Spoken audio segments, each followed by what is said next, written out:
Masechet Baba Batra, Daf Mem He. We start off quoting something that we've already quoted a couple of times and analyze it further. Gufa, Amar Rabin Bar Shmuel Mishmed Dishmuel, Hamocher Sadeh Chavero Shelo Be'acharayut, En Me'id Lo Aleha, Mipnei Shema'amida Bifnei Ba'al Chovo. Ravin, the son of Shemuel, said in the name of Shemuel, if someone sells a field to his friend and he does so without a guarantee, he says this is a final sale, no refunds, even if someone comes and takes away your field, like my creditor or something, or someone else takes it away, still you cannot come back to me and claim the value of the field, the purchase price. You're giving me $1 million right now for this field, and that's it, right? You cannot come back to me to take it. So if someone does that, then I cannot be a witness for you regarding that field. If someone else should come and say, oh, it's their field, they're claiming it never belonged to me, it never belonged to you, it belongs to that person, and I have testimony, I want to be a witness, I cannot do so because I am an interested party. How am I an interested party? You cannot come back to me for the purchase price. So that, in that sense, it doesn't matter. However, I am still an interested party because by testifying that it indeed is yours, you, the buyer, and not that other person, I am establishing it for my creditor. I owe someone $1 million already from before, and I sell this field to you for $1 million. And now, so I have that money, and let's say I went and I spent it on a big vacation, so I don't have that money anymore. And so now my creditor comes and says, pay up. I says, oh, sorry, I don't have any money, I don't have any fields, I don't have anything to give you. He can come after liened property, and he had a lien on that very property that I sold to you, and he'll come and take it from you. So it's in my interest to make sure that you still own that property so that my creditor can come and take it from you. Since it's in my interest, I am an interested party, and I cannot be a witness. That is Shemuel's statement. Now we want to analyze. Hechidame. What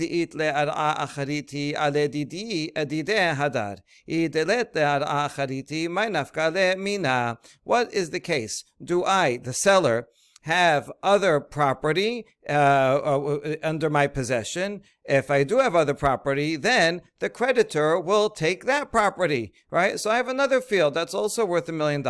So he's going to take that property no matter what. And therefore, it will make no difference to me if you can still own the property that I sold you or not, because even if that third party comes and claims it and takes it away from you, you're not going to come after me for money, and my creditor is going to take not your property. The creditor first takes property that I currently have. So if I currently have property, then the property I currently have is going to be taken away by my creditor one way or another, and he's not going to come after your property anyway. So in that case, I should be able to testify on your behalf because there's no benefit to me whether or not you own that property. Even if it's taken away, I'm not going to have to pay you back, and even if you have it, the creditor is going to take the property that I have. So it can't be that case. Rather, maybe it means that I don't have any property. I don't own anything else. I don't have anything else, and therefore he's going to come after your property. But in that case also, what difference does it make if you have it or not? If you have it, he'll take it. If you don't have it, then he won't be able to take it, but he won't take anything from me either. Either way, I don't lose out. So it's either that he takes your property, and he's happy, but you're unhappy, or someone else takes your property who's claiming it, and so he has it, and so still you don't have it. But either way, I'm not going to have to pay anything. So therefore, again, I am not an interested party, and I should be able to be a witness on your behalf. That's the question, and the answer is Leolam delet achariti damar lanicha deleve lover rasha velo yishalem. In fact, we're talking about a case where I, the seller, have no other property, and this creditor is going to try to come after me. I'm going to say, I have no money, I have no property. Sorry, you're out of luck. However, even though he's not going to get any money from my pocket no matter what, I would like you to still own the property that I sold you so that the creditor can take that property, because I don't want to be called a rasha. And the pasuk in Tehillim says, only a wicked man borrows and doesn't pay. I borrowed $1 million. I can't pay. If you don't have the property, then he's not going to get paid. And then he's going to go around saying, rightfully, that I'm a rasha, that I borrow money and don't have anything to pay. I'm just bankrupt. So I don't want that to happen. I don't want to be called a rasha. And therefore, I would testify on your behalf that you own that property so that the creditor will go and take it, and then I won't be called someone who doesn't pay back their loans. Now we ask about that. Sof sof legabe idachna me lo verasha velo yeshalemhu. Hold on. In that case, if my creditor takes the property from you, and you, since I didn't give you a guarantee, you cannot come after me. So you paid me $1 million for this property, and the property was confiscated from you, so you're out $1 million. So you're going to be obviously upset about me. Aren't you going to say, oh, this person is a rasha. Look how you bought a field from me. You gave me $1 million, and so technically I kind of owe you $1 million because the field was taken away, and yet because it was without a guarantee, I don't pay you. So won't I still be called a rasha? And so it's equal to me whether that guy has a claim against me or you have a moral claim against me, so what's the difference? And the answer is, it does make a difference. I can say to you, I'm the seller, you're the buyer. I can say, that's why I sold it without a guarantee. You got a discount on the price because I said I'm not going to give a guarantee on it, so you know that there's a risk that it might be taken away. And you included that in the price and in your risk assessment. So I said, that was part of the deal. You don't have any claim against me. I said, listen, I'll sell you this land. I'm going to sell you at a cheap price. Could be that there's a creditor out there who will take it away, or maybe there's some other guy who will come and claim it. I don't want to hear about it. You said, okay, we agreed on that. So therefore, since we agreed that that's the deal, you have no right to call me a rasha. So I would prefer that you are upset at me because you don't really have a right to be upset at me. That was part of the deal, rather than the creditor who I owe money and I don't have money and I can't pay. And if I don't pay him back, I will legitimately be called a rasha. We continue. Machriz Rava v'itema Rav Papa. Tesakin la'ela u'denachatin letata. Hai bar Yisrael dezabin lechamara Yisrael chabre. V'kate goy ve'anis lemine. Tinahu dimfase lemine. We're discussing another case of someone who sells something to someone else, and then it gets taken away by a third party. Is the seller responsible? So Rava would announce, and some say it was Rav Papa.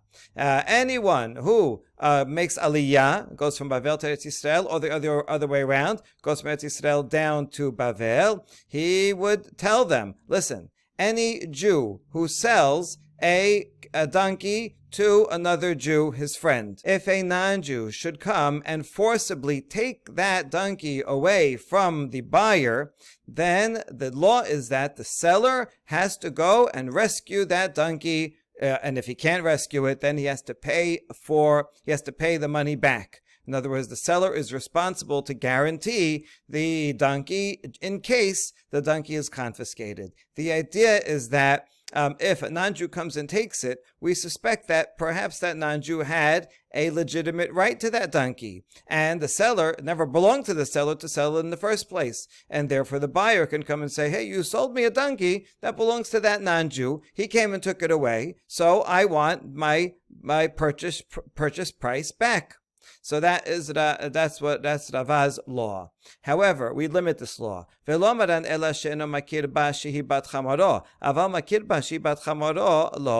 this is only true if the buyer does not recognize that the donkey that he bought is the offspring of the donkey that belongs to the seller. But if he does recognize that this is so, and he admits, yes, this is the offspring of your donkey, therefore obviously this was under the legitimate ownership of the seller, and not that non-Jew. So if the buyer readily admits that this donkey belonged to the seller, and then some non-Jew just came and took it, that means that non-Jew just came and stole it. So now the seller is not responsible in that case, right? If I sell you a wallet, and then a mugger comes and takes the wallet away from you, that's not my problem, right? It's too bad for you that you lost the wallet. You have to come buy another one.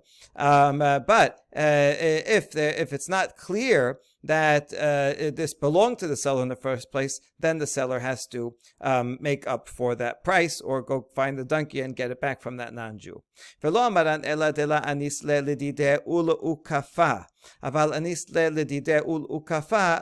And this law is only true that the seller has to make up the price with the buyer if the non-Jew did not take the donkey and also the saddle. He took only the donkey, right? The donkey had a saddle on it. If the non-Jew comes and he takes off the saddle and leaves it there because the saddle's not his, he only takes the donkey, that shows that the non-Jew is honest. He has a legitimate claim, because if he was a thief, then he would take the whole thing. So by leaving one part and taking the donkey, then that likely means that it really did belong to the non-Jew, and therefore the buyer has a legitimate claim against the seller. You sold me something it wasn't yours to sell, so you have to make up the payment. However, if the non-Jew comes and forcibly takes both the donkey and the saddle, then we can assume that he is just a thief, and therefore the seller is not responsible anymore. Amemad Amad, afilu leka kol hane la mai ta'ama medayada distam goy annasu shenemad asher pihem diber shav viminam yemin shaker. Amemad, however, disagrees, and he says it doesn't matter. All these distinctions don't matter. It doesn't matter whether the buyer recognizes that this is the offspring or not, and it doesn't matter whether the thief, the non-Jew, steals the saddle also or not. In all cases, the seller is not responsible. We can assume in all cases that this non-Jew is just a thief. Why? Because we know that ordinarily, without further knowing of the person, a non-Jew is going to be a thief. He just forces property away from other people. As the Pasuk says, whose mouth speaks falsehood and their right hand is a right hand of lying. And therefore you can assume that the non-Jew just took it without permission, without any legitimate right, and therefore, okay, he is a robber, he stole from the buyer. That's the buyer's problem. We should not assume that the seller didn't own it to begin with and the non-Jew had a legitimate right, like we said up here. Amemad says, no, we do not trust it. The Meiri says over here that this does not apply to all non-Jews. Rather, it's talking about Ovdei Avodah Zarah, people that live in a lawless society, just the Wild West, where everybody just takes everything, whatever they want. Then you can assume that the people there are just thieves. However, if you're living in a moral society that's run by rules, by fear of God, then one would not assume that any non-Jew is a thief. The opposite, one would assume that they are honest until suspected otherwise. Next, Uman en lo chazaka. Shemuel above made a statement that says a craftsman cannot make a chazaka. This was a law also mentioned in the Mishnah, and Shemuel also said it. The word chazakah here means to acquire something. So if I give a shirt to a tailor to fix for me, so the tailor has it in his possession. Normally, if I have something in my possession, then that's mine until proven otherwise. But that does not apply to a craftsman, because everybody knows that you give him things to fix and then he gives it back. So a craftsman cannot claim, oh, look, this shirt is in my property. Your car mechanic has your car in his garage. Can he say, oh, this is my car, look, see, it's in the garage over here? No, he cannot do that, because it's expected that he has other people's stuff in his possession. Amar Rabba, lo shanu ela shemasar lo be'adim, aval masar lo shelo be'adim, mitoch shechol omar lo hayu devarim me'olam, ki amar le nameh lekuchahi biyadi meheman. Rabba gives a very big limitation on the law of the Mishnah, and says the law of the Mishnah is only true if, when I gave my shirt to the tailor, I had witnesses. And in front of witnesses, I said, here, take this shirt and to shorten the sleeves. I'm not giving it to you as a gift. I just want you to shorten the sleeves and then give it back to me. I need witnesses there. And if that's the case, the witnesses see it, then the tailor cannot claim a chazakah and says, oh, look, it's mine because I have it. However, if I just drop it off at the tailor and I do it without witnesses, there's nobody there, even if I tell the tailor, I just want you to shorten it, but there's no witnesses there, then if the tailor claims it's mine, then we believe him. Why? Because the tailor could have made an argument that we would have believed. He could have said, the tailor could have said, I don't know who you are. This is my shirt. I own this shirt. I owned it always. And you never gave me the shirt even to fix. If he said that, we would have to believe him. There's no witnesses that even I gave it to him. So then we would believe him. Otherwise, what? Everybody can go to a tailor and say, oh, all these shirts in your closet are mine. I gave it to you to fix. No, the tailor has property. He has his own shirts. So since we would have believed the tailor if he said, I don't know who you are. You never gave it to me. This has always been mine. So therefore, when he says, you're right, this was yours and you gave it to me, but I bought it from you, then we should also believe the tailor. So therefore, according to Rabbah, you have to make sure when you give your clothes to the cleaners, you should do it in front of two witnesses who see that you say, only take this to clean. I'm not giving it to you. Otherwise, the tailor is believed. So he's really limiting the law of the Mishnah to a very specific case. אמר לאביי, אי הכי אפילו בעדים נמה, מתוך שיכול לומר לו, החזרתיו לך, כי אמר ללקוחה היא בידי, מהימן. Abaye challenges his teacher Rabbah, and he says, if so, what you say is true, that a tailor, if there's no witnesses, then he can claim, oh, this is mine, or he can claim you sold it to me, since he would be believed to say that this was always mine. And if you don't have witnesses, then the tailor can claim that it's his own. Well, in that case, then, even with witnesses that saw that I gave the tailor this shirt and I told him just to fix it and not to keep it, even in that case, the tailor could still claim that it belongs to him. Why? Because he still has a migo. He could say, shirt, you want a shirt back? I returned it to you already. It's true you gave it to me in front of witnesses, but I returned it to you. And if he said that, he would have to be believed, wouldn't he? So therefore, if he says, oh, this shirt, you sold it to me, then we should also believe him, since if he was lying, he could have said a better lie that we would have believed. Therefore, we can believe him now when he says, yes, you sold it to me. It's true, you gave it to me in front of witnesses to fix, but then afterwards, then you sold it to me. And so we should believe him. So having witnesses doesn't even help. That's Abaye's question to Rabbah. And in that case, then in all cases, a tailor would be believed, which would totally negate the Mishnah. It would also make giving things to tailors very difficult. אמר לרבא, מי שברת המפקיד אצל חברו בעדים אינו צריך להחזיר לו בעדים? להסקת דעתך, אלא מפקיד אצל חברו בעדים צריך להחזיר לו בעדים. And so Rabbah responds, do you think that I think that if someone gives an item to his friend with witnesses, then the tailor does not have to return it with witnesses? Not true. I think if the customer gives the shirt to the tailor in front of witnesses, then the tailor has the responsibility to return it also in front of witnesses. And if he doesn't do that, then the customer can have a claim and says, oh, you never gave me back my shirt. I gave it to you in front of witnesses. And therefore, if it's returned without witnesses, then the tailor will not have a claim. He cannot make there is no migo. He can't say, oh, I returned it to you, and since we believe him that to say he returned it, therefore we believe him that it's his. No, he could not have claimed that, because once the customer decides, I'm going to give it to you with witnesses because I don't trust you, I want to make sure to have everything covered, then the tailor, if the tailor wants to make sure that he will not be responsible, should find witnesses and return it in front of those witnesses. That's what I think. And therefore, it does make sense. As long as the customer gives it to the tailor with witnesses, that's where the Mishnah applies.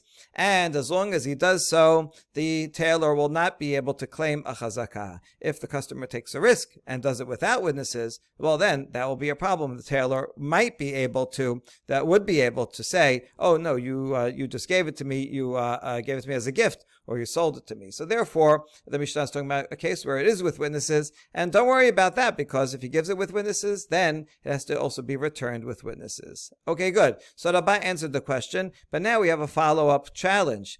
Me'tive Abaye. Abaye asks a question. It really should be mativ. Me'tive is plural. Mativ is singular. So Abaye asks a question to Rabbah from a baraita. ראה עבדו ביד אומן, וטליתו ביד כובס. אומר לו, מה טיבו אצלך? אתה מכרתו לי, אתה נתנו לי במתנה, לא אמר כלום. בפני אמרת לו למוכרו וליתנו לו במתנה, דבריו קיימין. So Abaye challenges Rabbah from the following Baraita.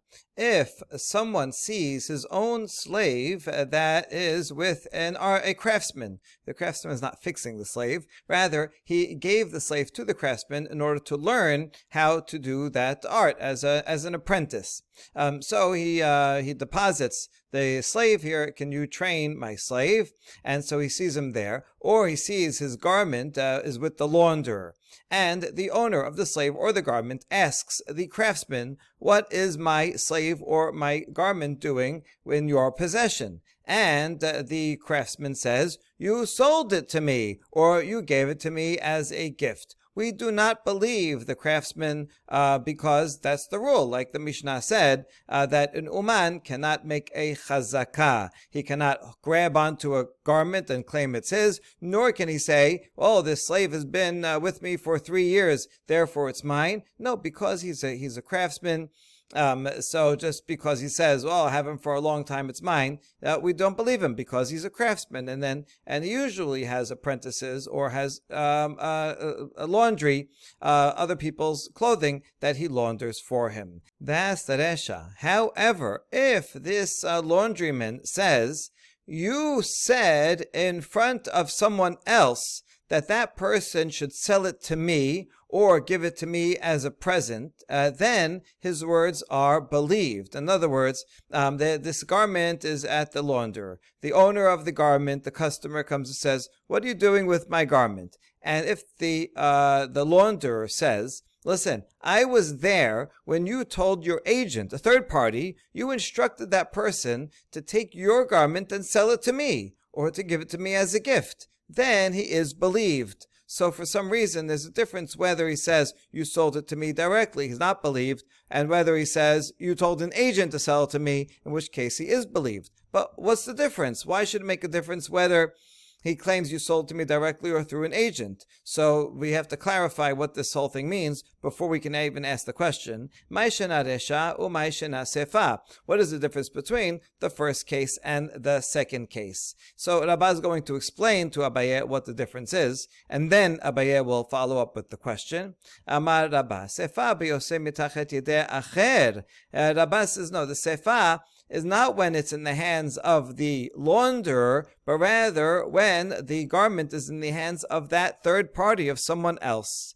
Ve'ka'amar le'acher, befanai amarta lo lemochro v'liteno b'matana. And it's that third party that's making the claim. It says, in front of me, you told the launderer to sell it to me or to give it to me. Then he is believed, even though he is saying you gave it to the launderer and you told the launderer to give it to me, which means now we have to believe that really the customer gave up ownership to the launderer. In that case, he is believed. Why? What's the difference if the launderer says you sold it to me, is not believed, but if that a third party says you told the launderer to give it to sell it to me, then he is believed? The answer is Migo de'i ba'e amar le minach zebante ki amar le name befanai amarta lo lemochro devarav kayamim umeheman. Since that third party guy could have said that I bought it from you. You see, the third party guy is not a craftsman. Now, people who are not craftsmen are believed. If they have possession of something, that's it. It's theirs. Or if they own a slave for 3 years, then they can claim it. And so that other guy could have said, oh, you sold me this slave, you sold me this garment, and we would have believed him because he has it in his possession, if it's a garment, for immediately, or if it's a slave, for 3 years, and he says, you bought it, I bought it from you, and we would have believed him. Therefore, when he says, you gave it over to the craftsman or to the launderer, and you told him in front of me to sell it to me, then also he will be believed. So that's the difference between the resha and the sefa. It's a matter of who is holding on and claiming that it's theirs. A craftsman holding on to something claiming it's his, we don't believe him. But a third party who's not a craftsman, we do believe them. Okay, now that we understand this, here is Abaye's question. Katene mihat resha ra'a. Notice that in the resha says that the owner of the item sees that his slave is with this guy, or he sees that his garment is with the launderer. So he has to see that it's there first in order to make a claim. Now, what's the significance of this seeing? Hechidame, adim lama li ra'a.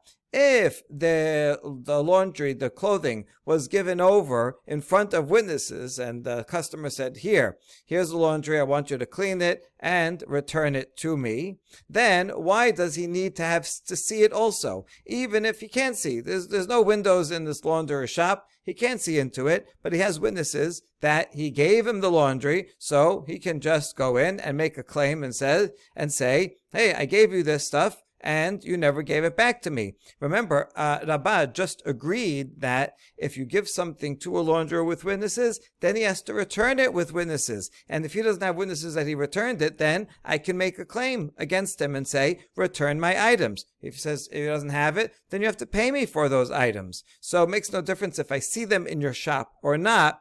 You would still have to give it to me if I gave it to you in front of witnesses. So right, let me bring the witnesses and I'll take it. Rather,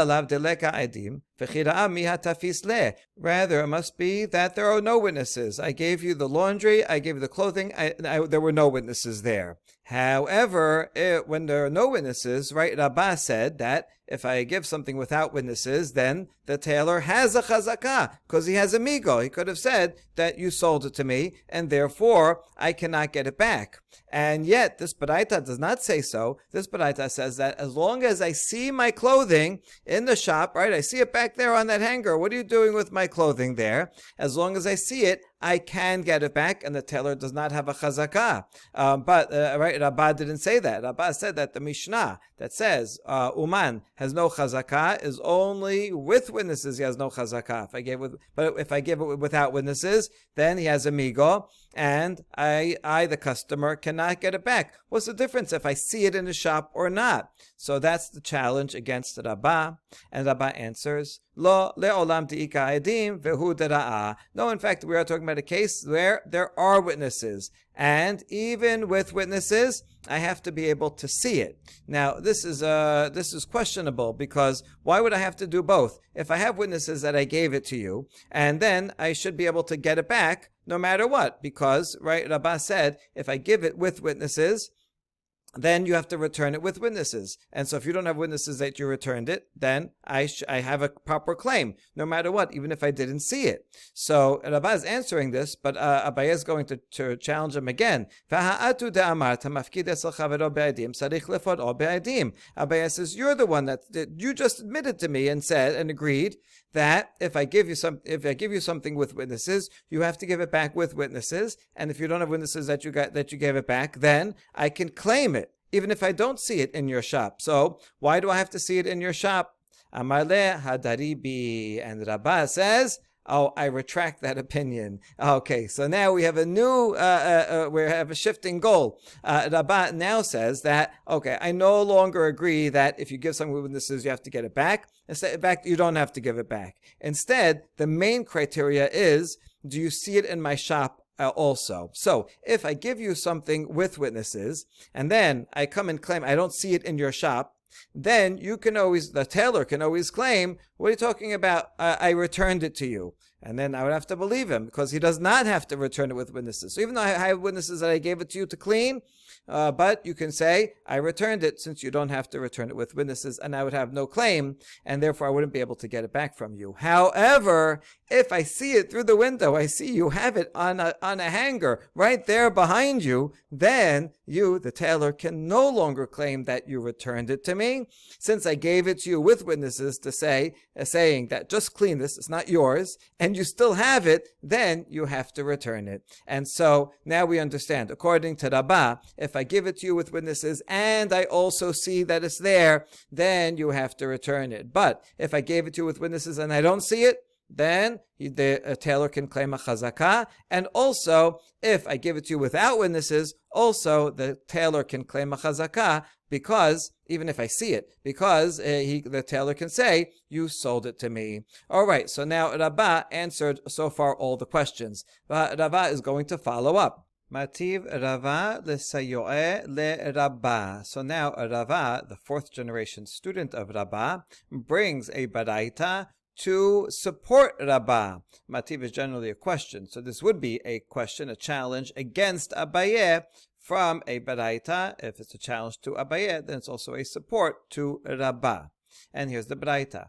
הנותן טליתו לאומן, אומן אומר שתיים כססת לי, והלה אומר לא כססתי לך אלא אחת. כל זמן שהטלית ביד אומן על בעל הבית להביא ראיה, נתנה לו, בזמנו נשבע ונוטל, אבל זמנו המוסים מחברו עליו הראיה.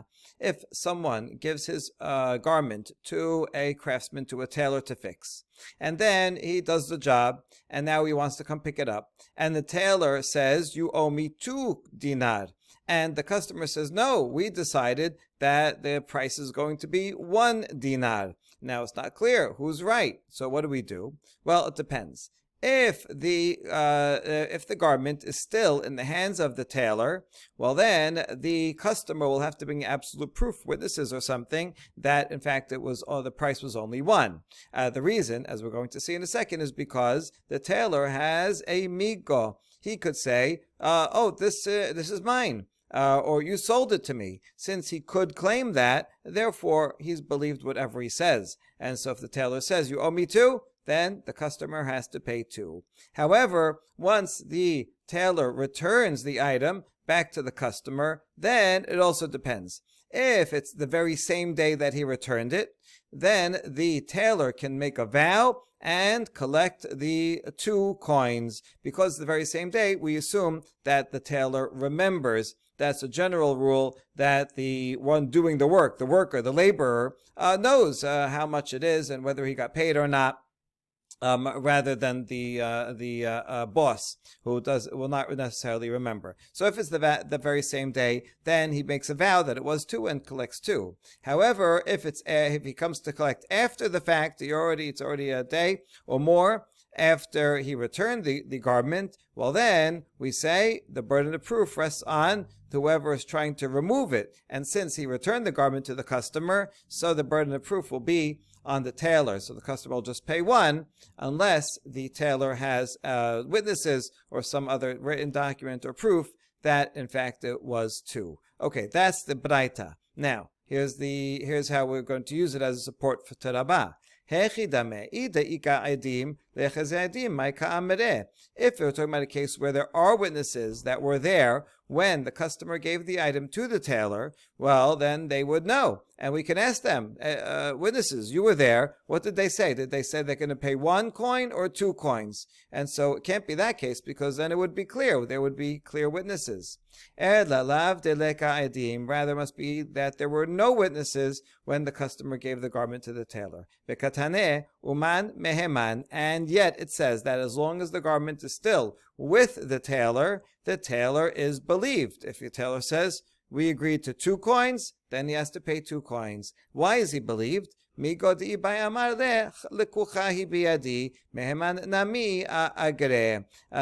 the tailor could say, oh, I bought it from you, therefore he is also believed to say that, no, you gave it to me to fix, and the price was 2 coins.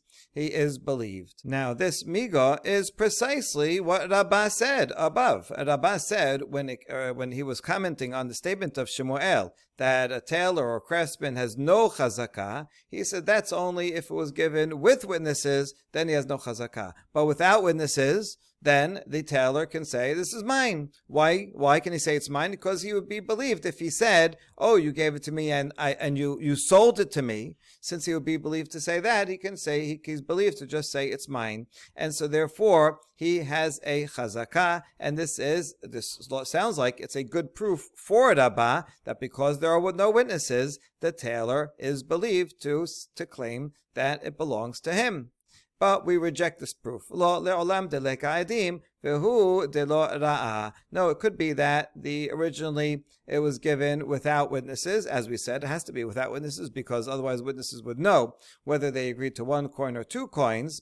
And yet, we're talking about a case where the customer did not see the item in the window. Since the customer does not see the garment in the possession of the tailor, That's why in this case the tailor has a migo. The tailor can say, what garment? You never gave me a garment at all.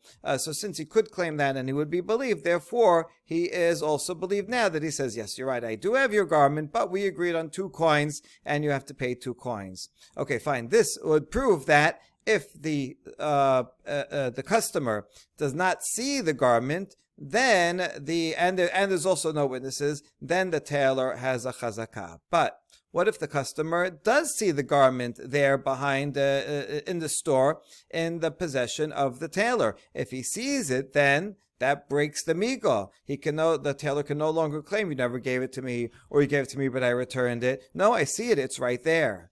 And so this would not be a proof for Rabbah, because Rabbah's original statement was that when Shemuel said that a tailor doesn't have a chazakah, that's only true when there are witnesses. But when there are no witnesses, then the tailor has a chazakah. And the Rabbah's statement is across the board, whether or not the customer sees it or not. But right now, we just showed that if the customer doesn't see it, then you're right, the tailor would have a chazakah. But if the customer does see it, then there's no proof from here that there would be a chazakah. In fact, it would look like the opposite. If the customer sees it, then it breaks the migo, and then the tailor has no chazakah. So this cannot be used as a support for Rabbah, and so that's how we remove the challenge of Rava. And we have one last challenge against Rabbah that will be conclusive. Mativ Rav Nachman bar Yitzchak, Uman and lo chazakah. This challenge is actually from Shemuel's very paraphrase, but I guess there's a baraita that says the same thing. In fact, our Mishnah said the same thing. And it says here that only a craftsman cannot claim chazakah, that just because it's in his possession, that this garment is his. So we can infer from this. Uman hu de'en lo chazakah, ha'acher yesh lo chazakah. A craftsman has a special law that he cannot claim ownership because he is holding on to the item, but someone else who's not a craftsman can claim ownership. So hechidame, well, what is the case? If there are witnesses that I gave this other guy an item, I said, can you watch this for me? I'm going away for a week, can you hold on and watch this for me? And I do it in front of witnesses. Well then, would that guy, my friend, a watchman, get a chazakah? He would not. The witnesses would say, no, you didn't sell it to him, it wasn't a gift. You only gave it to him for to watch, and he has to give it back. So it can't be a case where there are witnesses. Rather, it must be a case where there are no witnesses. And then it would make sense that for a watchman, no witnesses, there's no chazakah, but to someone else who's not a watchman, give it to him with no witnesses, then that person does have a chazakah. He can claim, look, it's mine, it's in my hands, and you gave it to me. So here's what we conclude. Bekatane uman en lo chazakah tiyubta derabah tiyubta. And so now we see that this statement that a craftsman cannot claim ownership just because it's in his hands is true, and it's true even when there are no witnesses that I gave it to the craftsman in the first place just to work on it, just as a tailor. And so this conclusion is a definitive refutation against Rabbah. Baruch Adonai Le'olam. Amen ve'amen.